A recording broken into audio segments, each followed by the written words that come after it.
More than 300 days until the general election. The race for the White House is shifting into a new gear now, though. Republican candidates getting ready for the Iowa caucuses in less than 2 weeks as President Joe Biden prepares to deliver his first major re-election speech of 2024.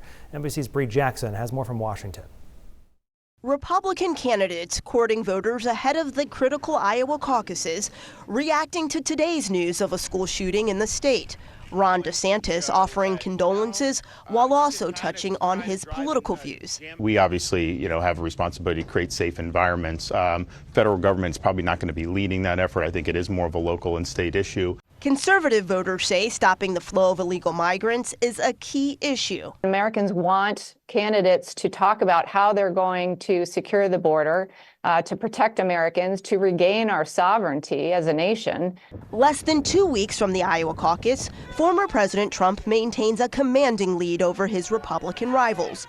A recent poll shows he's the first choice candidate for 51% of likely GOP caucus goers, despite his mounting legal troubles.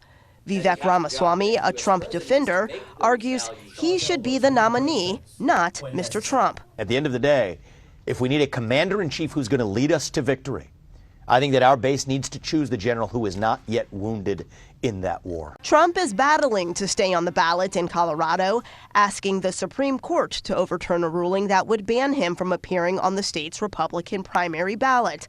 Meanwhile, President Biden is sharpening his re-election message. I think Joe Biden has a way to talk about protecting democracy as a way to provide for an economy for all people. Iowa will be the first time Republican voters will have their say.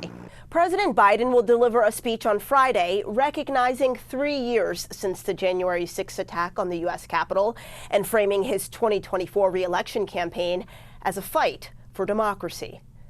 In Washington, Bree Jackson, NBC News.